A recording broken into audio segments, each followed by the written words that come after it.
यद्यपि यीशु मनुष्यों के बीच आया और अधिकतर कार्य किया, फिर भी उसने केवल समस्त मानव जाति के छुटकारे का कार्य ही पूरा किया और मनुष्य की पाप बलि के रूप में सेवा की। उसने मनुष्य को उसके समस्त भ्रष्ट स्वभाव से छुटकारा नहीं दिलाया।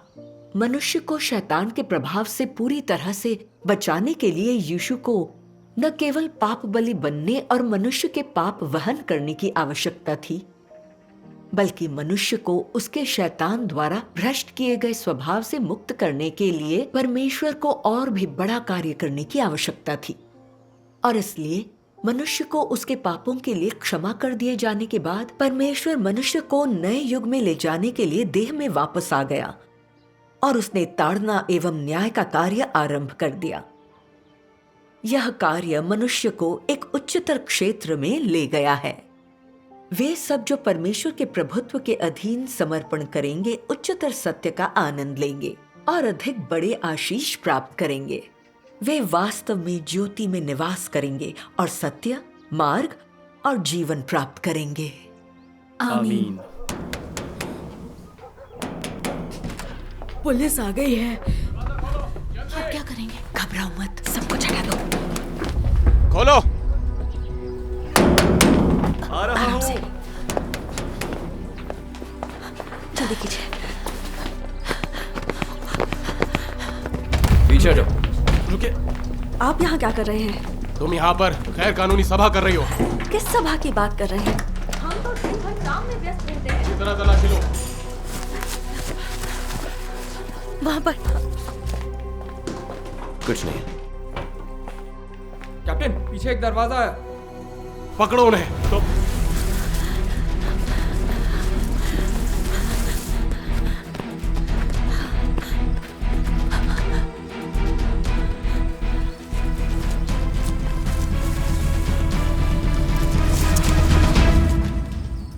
यहाँ हलचल हो रही है।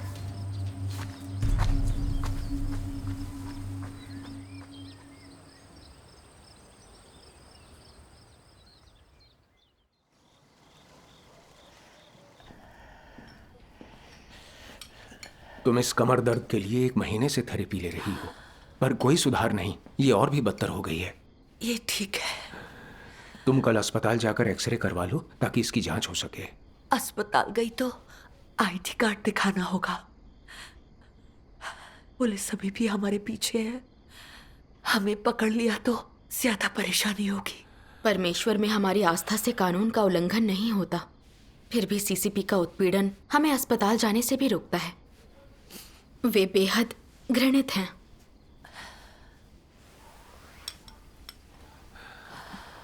धीरे से। माँ, तुम्हें घर पर कुछ दिन आराम करना चाहिए। मैं ठीक हूँ, तुम चिंता मत करो।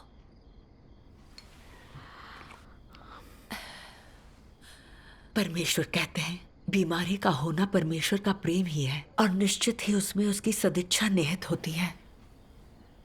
मैं इस बीमारी को हावी नहीं होने दे सकती और मैं अपना कर्तव्य निभाती रहूंगी।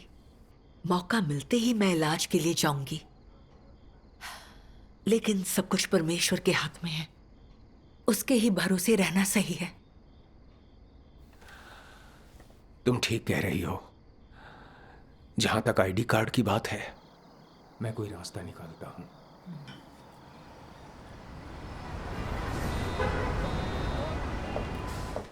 मुंह के बल लेट जाओ। पूरी तरह से लेट सकती हो? मेरे सीने पर एक गांठ है, मैं लेट नहीं सकती। कहाँ? मुझे दिखाओ। हाँ, गांठ काफी बड़ी है। कितने सालों से है? 5-6 सालों से। पहले दर्द नहीं था और अभी कुछ ही समय से इसमें दर्द होने लगा है। गांठ का रंग बदल गया है। इस सेशन के बाद तुम्हें इसकी जांच करवानी चाहिए।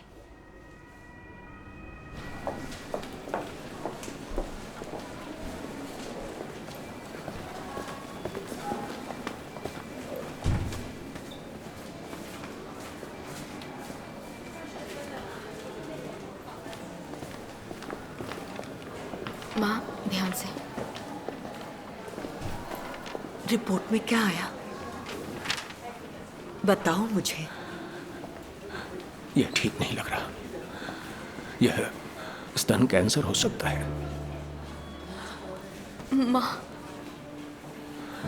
लेकिन डॉक्टर ने कहा कि हम किस्मत वाले हैं जो इसका समय रहते पता लगा लिया।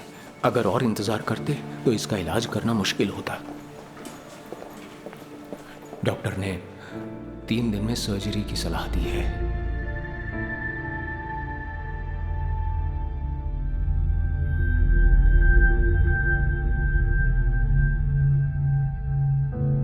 पिछले कुछ सालों में मैंने परमेश्वर के लिए त्याग किए हैं, खुद को खपाया है, मेहनत की है और कष्ट सहे हैं। मुझे कैंसर कैसे हो सकता है?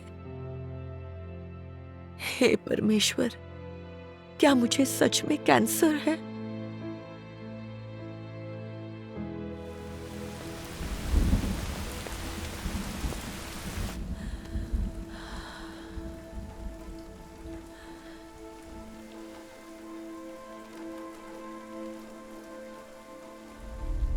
बहन, ली फांग को स्तन कैंसर हो गया है। उसकी सर्जरी हुई है और वो कीमोथेरेपी करवा रही है, लेकिन रोग काफी आगे बढ़ चुका है। वो शायद बच ना पाए।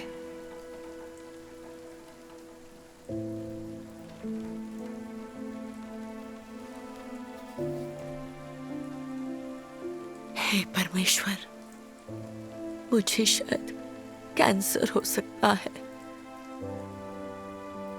मेरे दिल में बहुत दर्द होता है, समझ नहीं आता इससे कैसे निजात पाऊं।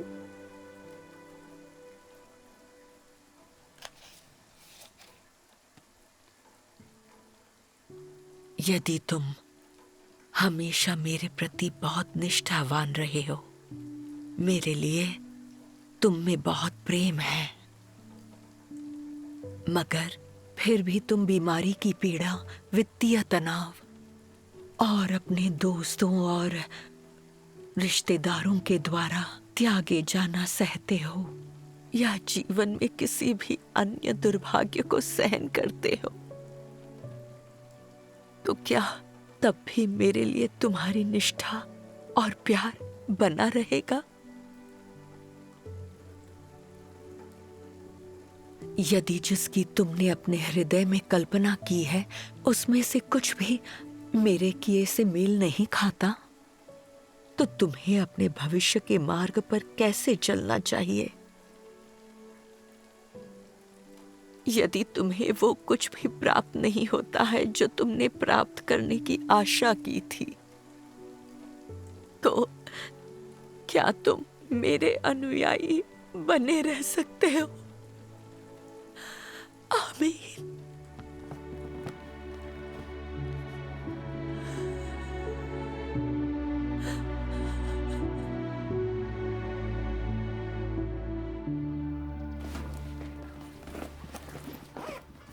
माँ, मुझे दो, आप बैठ जाओ।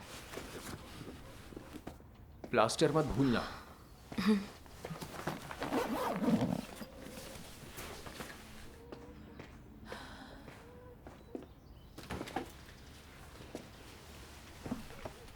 कल की सर्जरी के बारे में ज्यादा चिंता मत करो, सब कुछ परमेश्वर के हाथों में है। मुझे परमेश्वर के वचनों का एक अंश याद है। संपूर्ण मानव जाति में कौन है जिसकी सर्वशक्तिमान की नजरों में देखभाल नहीं की जाती? कौन सर्वशक्तिमान द्वारा तय प्रारब्ध के बीच नहीं रहता? क्या मनुष्य का जीवन और मृत्यु उसका अपना चुनाव है? क्या मनुष्य अपने भाग्य को खुद नियंत्रित करता है? आमीन। बहुत से लोग मृत्यु की कामना करते हैं, फिर भी वह उनसे काफी दूर रहती है।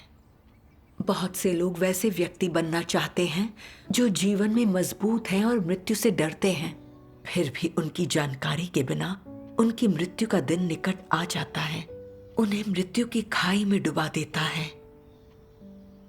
कई आसमान की ओर नजर डालते हैं और आह भरते हैं, कई जोर जोर से रोते हैं। कई लोग परीक्षणों में हार मान लेते हैं और कई प्रलोभन में फांस लिए जाते हैं। हालांकि मैं व्यक्तिगत रूप से प्रकट नहीं होता ताकि मनुष्य मुझे स्पष्ट रूप से देख सके, तब भी बहुत से लोग मेरा चेहरा देखने से डरते हैं, इस डर से कि मैं उन्हें मार गिराऊंगा और खत्म कर दूंगा। क्या मनुष्य वास्तव में मुझे जानता भी है या नहीं? आमीन। आमीन। परमेश्वर के वचनों का एक भजन ये भी है, 整个人类有谁不在全能者的眼中看顾？有谁不在全能者的预定之中生存？人的生死存亡是来源于自己的选择吗？人的命运是自己掌握的吗？ आमीन।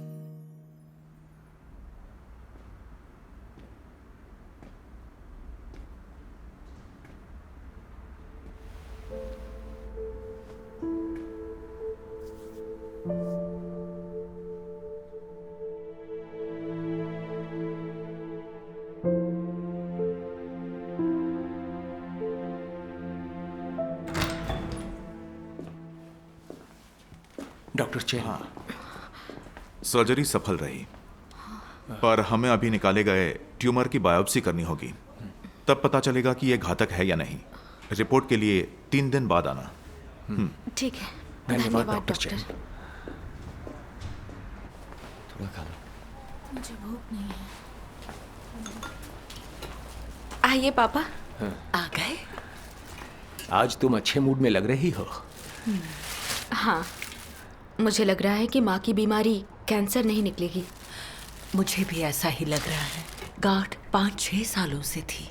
कैंसर होता तो हालत पहले ही बिगड़ जाती। बिल्कुल। काश कि ये बीमारी कैंसर ना निकले। थोड़ा और खा लो।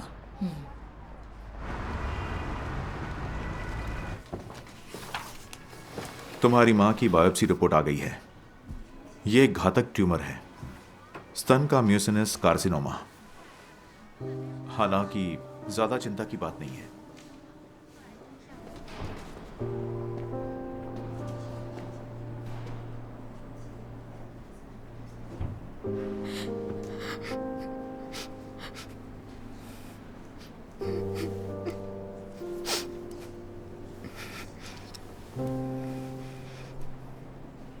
अरे बेटा, तुम आ गई?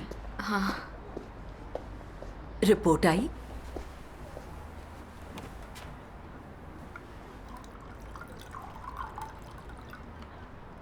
बताओ मुझे। माँ, पानी पी लो। तुम कुछ बोल क्यों नहीं रही?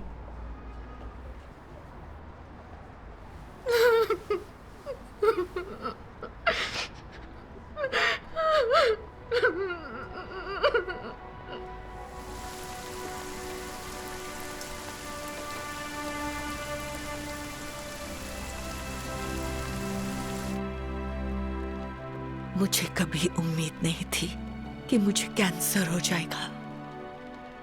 मतलब मेरे लिए सब कुछ खत्म हो गया।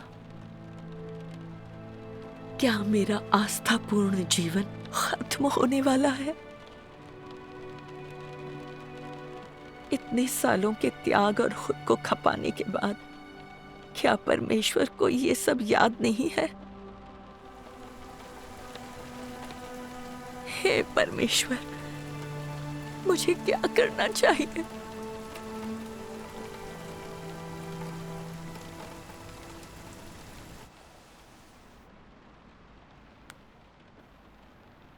सभी लोगों के लिए शोधन कष्टदायी होता है और उसे स्वीकार करना बहुत कठिन होता है। परंतु शोधन के दौरान ही परमेश्वर मनुष्य के समक्ष अपना धर्मी स्वभाव स्पष्ट करता है और मनुष्य से अपनी अपेक्षाएं सार्वजनिक करता है और अधिक प्रबुद्धता अधिक व्यावहारिक काट छांट करता है।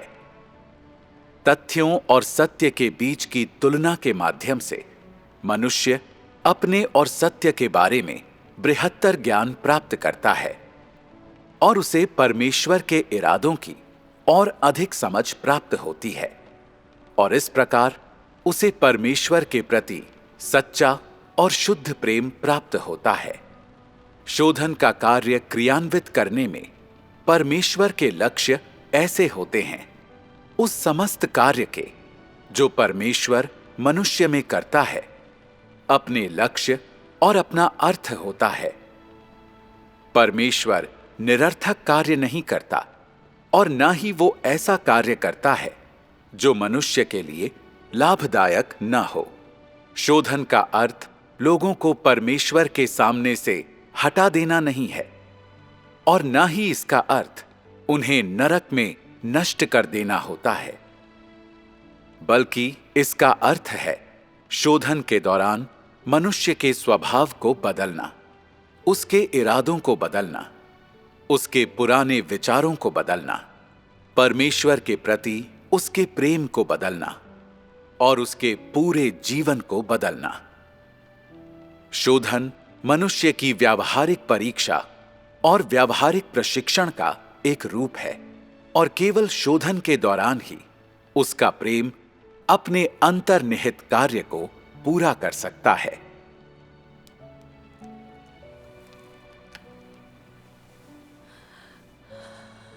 परमेश्वर, मैं जानती हूं ये बीमारी तुम्हारा प्रेम है और इसका उद्देश्य मुझे शुद्ध करना और बदलना है। मैं समर्पण को तैयार हूं। मुझे प्रबुद्ध कर मेरा मार्गदर्शन करो ताकि इस बीमारी के शोधन के जरिए मैं विचार कर सबक सीखूं।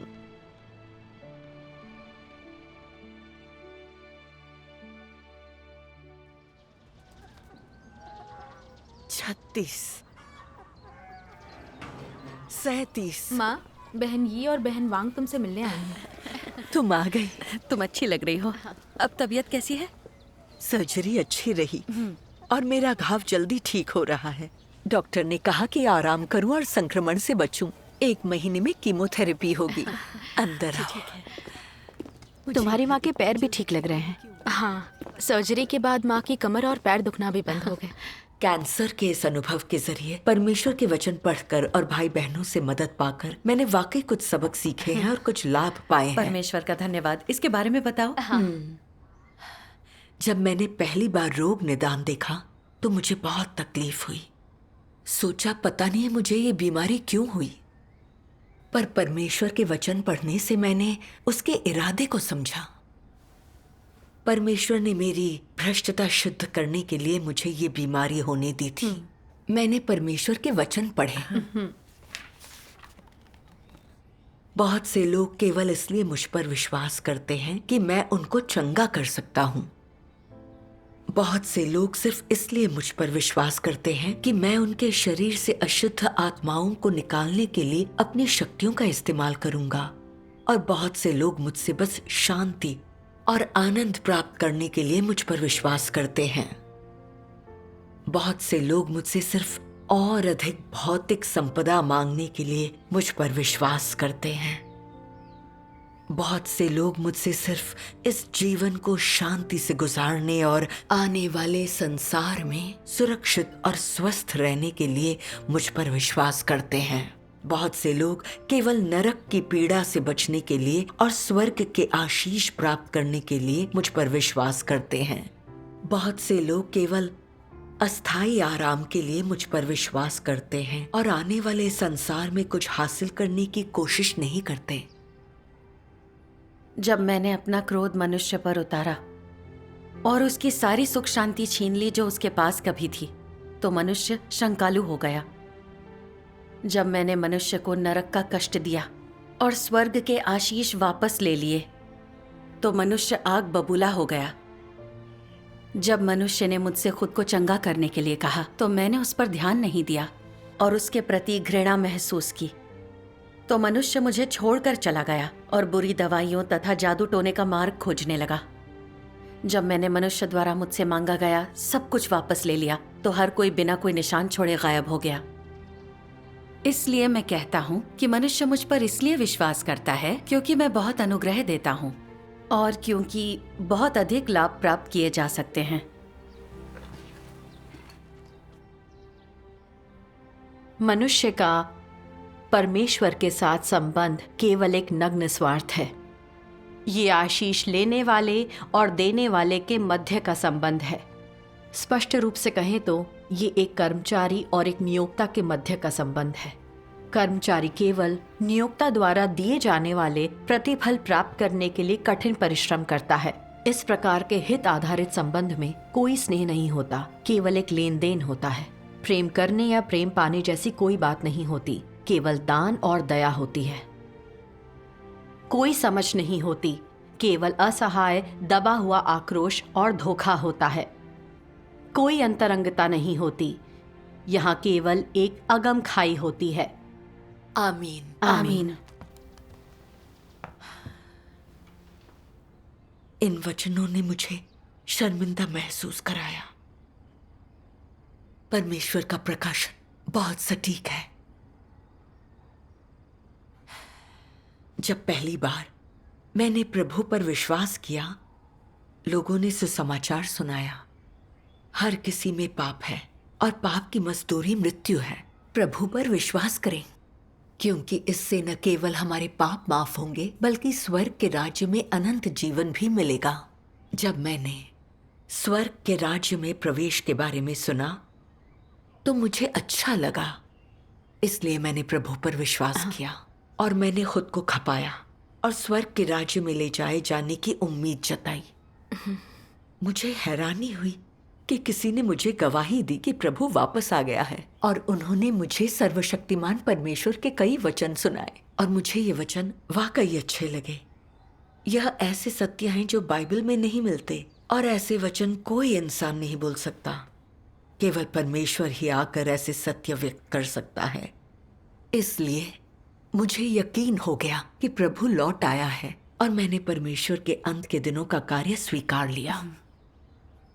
उस समय के बाद धूप हो या बारिश, मैंने और अधिक अपने कर्तव्य निभाए। दूसरे बदनामी करते, सीसीपी उत्पीड़न करती, लेकिन यह मेरे कर्तव्यों को रोक नहीं पाया। तो मैंने सोचा कि मैं परमेश्वर के प्रति वफादार हूं, निश्चित रूप से परमेश्वर की स्वीकृति के योग्य हूं। पर मैंने कभी नहीं सोचा था कि मुझे कैंसर हो जाएगा। मैंने सोचा कहीं इसका मतलब ये तो नहीं कि मैं मरने वाली हूं। क्या मुझे अभी भी बचाया जा सकता है? मैं दर्द में थी और परमेश्वर को गलत समझकर शिकायत करने लगी। यहां तक कि मैंने परमेश्वर से बहस भी की।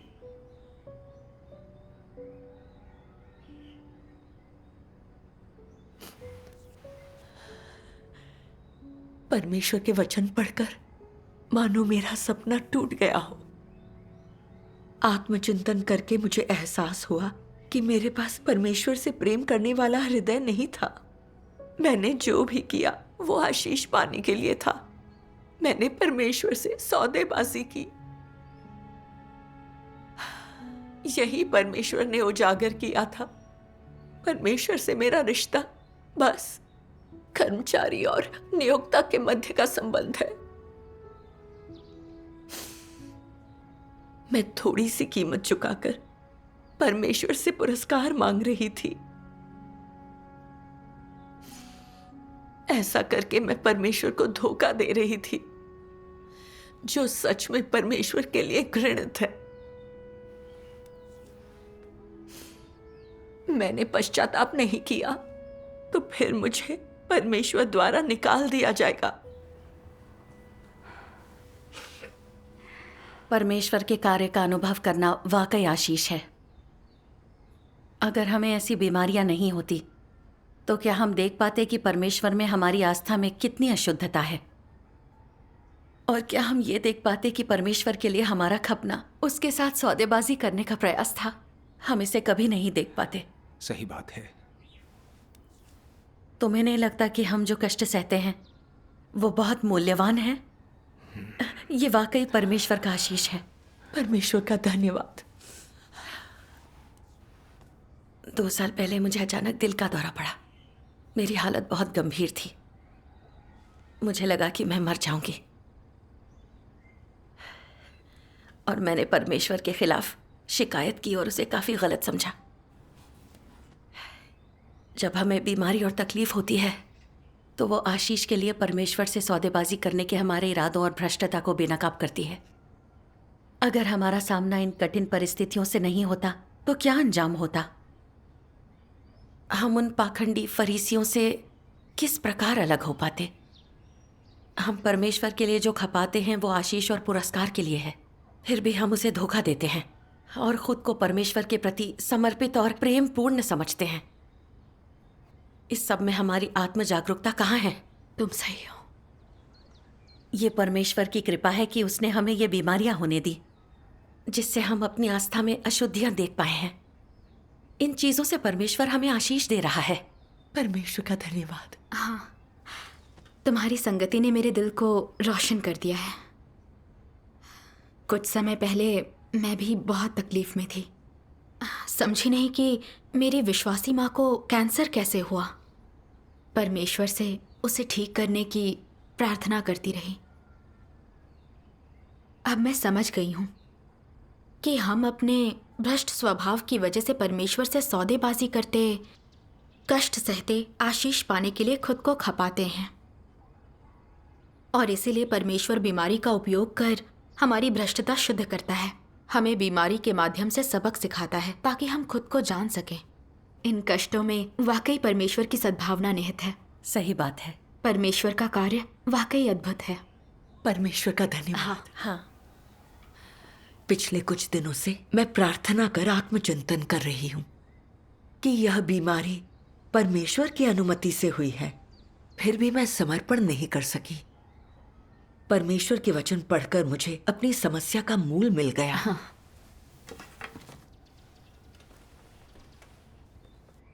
सभी भ्रष्ट लोग स्वयं के लिए जीते हैं।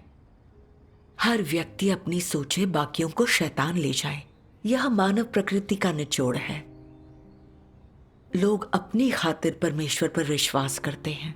जब वे त्याग कर परमेश्वर के लिए स्वयं को खपाते हैं तो यह धन्य होने के लिए होता है, और जब वे परमेश्वर के प्रति वफादार रहते हैं तो यह भी पुरस्कार पाने के लिए ही होता है। संक्षेप में यह सब धन्य होने, पुरस्कार पाने और स्वर्ग के राज्य में प्रवेश करने के उद्देश्य से किया जाता है। समाज में लोग अपने लाभ के लिए काम करते हैं और परमेश्वर के घर में वे धन्य होने के लिए कर्तव्य निभाते हैं। आशीष प्राप्त करने के लिए ही लोग सब कुछ छोड़ते हैं और काफी दुख सहन कर पाते हैं। मनुष्य की शैतानी प्रकृति का इससे बेहतर प्रमाण नहीं है। आमीन। आमीन। परमेश्वर के वचनों ने मेरी वास्तविक अवस्था पूरी उजागर कर दी। पिछले कई वर्षों से मैं शैतान के फलसफे के अनुसार जी रही थी कि हर व्यक्ति अपनी सोचे बाकियों को शैतान ले जाए और बिना पुरस्कार के काम मत करो। ये शैतानी दर्शन मेरे जीवित रहने के नियम बन गए थे। मैंने जो भी किया अपने लिए किया। मैं स्वार्थी और नीच थी। परमेश्वर को पाने के बाद जब भी मैंने कष्ट सहे तब भी मेरी मंशाएं थीं। वह सब आशीष पाने के लिए था। मैं परमेश्वर के प्रति समर्पित नहीं थी। जब भी मुझे कठिनाइयों का सामना करना पड़ा, मैंने बस परमेश्वर से मदद और समाधान करने के लिए कहा। मैंने कभी नहीं सोचा कि मुझे किस तरह परमेश्वर के प्रेम का बदला चुकाकर उसके प्रति समर्पित होना चाहिए, उसके हर अनुग्रह के लिए। मेरे अंदर अंतरात्मा या विवेक नाम की चीज कहाँ हुई?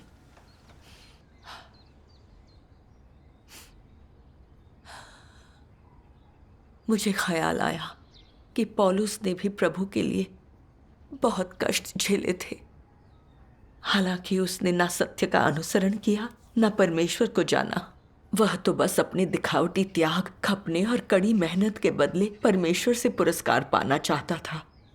उसने कहा, मैं अच्छी कुश्ती लड़ चुका हूं, मैंने अपनी दौड़ पूरी कर ली है, मैंने विश्वास की रखवाली की है, भविष्य में मेरे लिए धर्म का वो मुकुट रखा हुआ है।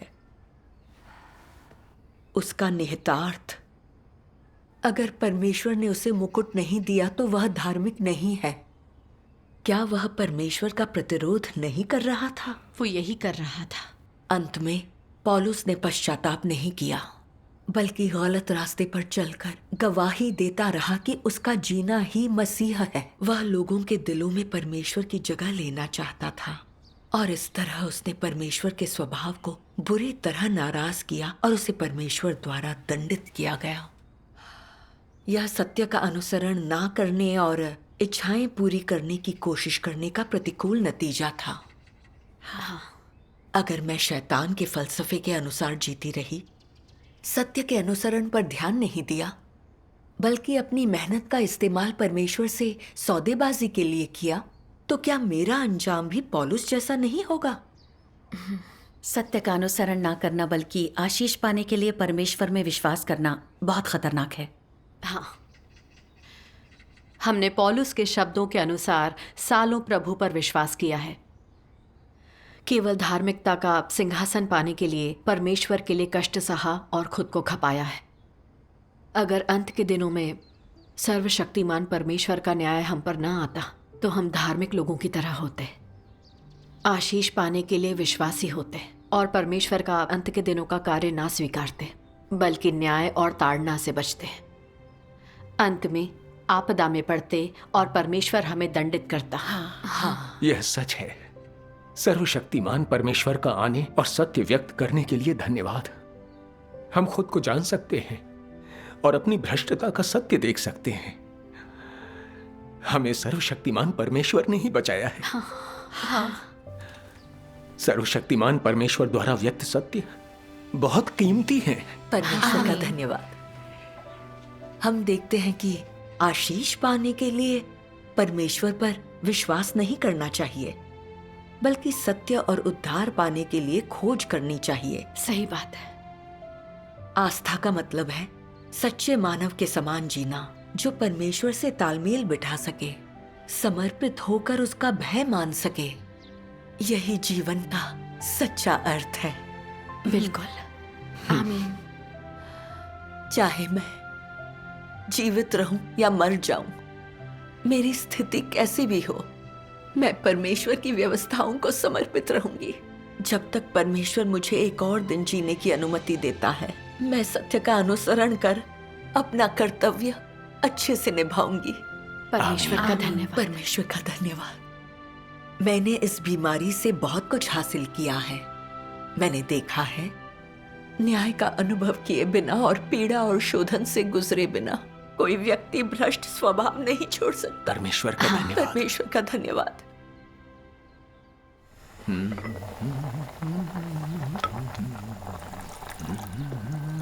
इसकी खुशबू बहुत अच्छी है। ठीक होते ही काम करने लगती हो। कोई बात नहीं, इससे मैं नहीं थकूंगी। ज्यादा से ज्यादा आराम करो। हाँ हाँ बिल्कुल।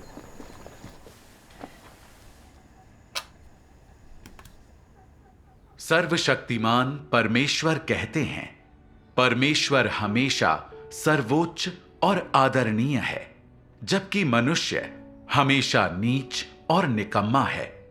ऐसा इसलिए है क्योंकि परमेश्वर हमेशा मनुष्यों के लिए बलिदान करता रहता है और उनके लिए खुद को समर्पित करता है, जबकि मनुष्य हमेशा लेता है और सिर्फ अपने लिए प्रयास करता है। परमेश्वर सदा से मानव जाति के अस्तित्व के लिए कष्ट उठा रहा है, लेकिन मनुष्य कभी भी न्याय या प्रकाश की खातिर कोई योगदान नहीं करता। और अगर मनुष्य कुछ समय के लिए प्रयास करता भी है, तो भी वो हल्के से झटके का भी सामना नहीं कर सकता, क्योंकि मनुष्य का प्रयास केवल अपने लिए होता है, दूसरों के लिए नहीं। मनुष्य हमेशा स्वार्थी होता है, जबकि परमेश्वर हमेशा निस्वार्थ होता है। परमेश्वर उस सब का स्रोत है जो धार्मिक, अच्छा और सुंदर है, जबकि मनुष्य सारी कुरूपता और बुराई विरासत में पाता और अभिव्यक्त करता है। परमेश्वर कभी अपने न्याय और सुंदरता का सार नहीं बदलेगा, जबकि मनुष्य किसी भी समय और किसी भी स्थिति में न्याय से विश्वासघात करने और परमेश्वर से दूर जाने में पूरी तरह से सक्षम है। यह बहुत बढ़िया अंश है। मानवता को बचाने के लिए परमेश्वर ने श्रम साध्य प्रयास किए हैं। सही बात है। चाहे उसकी कितनी भी निंदा की गई हो, उसे अस्वीकारा गया हो या सताया गया हो, परमेश्वर ने मानवता को बचाना कभी नहीं छोड़ा। सही बात है। वह मानवता को बचाने के लिए सत्य व्यक्त करता आ रहा है और हमसे कभी कुछ नहीं मांगता। परमेश्वर बहुत पवित्र और बहुत नेक और दयालु है। जहां तक मेरी बात है, मैंने सिर्फ आशीष और परमेश्वर के साथ सौदेबाजी के लिए ही त्याग किए हैं। मैं बहुत ही स्वार्थी रही हूं। मुझे शैतान ने गहराई से भ्रष्ट किया है, फिर भी परमेश्वर मुझे बचा रहा है। वह चाहता है कि मैं इस बीमारी के जरिए आत्मचिंतन करूं। परमेश्वर जो भी करता है वह लोगों के लिए प्रेम और उद्धार है। परमेश्वर हमारे प्रेम का हकदार है। परमेश्वर का धन्यवाद। इससे मुझे परमेश्वर के वचनों का एक अंश याद आया। जब परमेश्वर लोगों को बीमारी देता है तो उसका कोई कारण और महत्व होता है। यह उन्हें बीमारी जैसा लगता है, लेकिन वास्तव में यह बीमारी नहीं, अनुग्रह है। आमीन। बीमारी से गुजरने पर हम परमेश्वर में अपनी आस्था की अशुद्धियां देखते हैं और हम परमेश्वर को थोड़ा बहुत समझ पाते हैं। यह एक अप्रत्यक्ष आशीष है। परमेश्वर का धन्यवाद। माँ, बहन ये पुलिस के निशाने पर आ गई है और वो कहीं छिप गई है। अभी भी भाई बहनों को सिंचन की जरूरत है। अब देरी नहीं की जा सकती। मैं कल सभा स्थल पर जांच करूंगी। लेकिन तुम्हारा टांका अभी पूरी तरह से ठीक नहीं हुआ है। सर्जरी को 20 दिन हो गए हैं। यह कोई बड़ी बात नहीं है। मेरी चिंता मत करो। तुम अपना ख्याल रखना और परमेश्वर पर भरोसा करना। चिंता की कोई बात नहीं है। शिनमिंग, चेकअप की रिपोर्ट क्या कहती है? डॉक्टर ने कहा रिपोर्ट अच्छी है और चिंता की कोई बात नहीं है। परमेश्वर का धन्यवाद। कैंसर के इस अनुभव से मैं परमेश्वर के प्रेम और श्रम साध्य विचारशीलता का अनुभव कर पाई।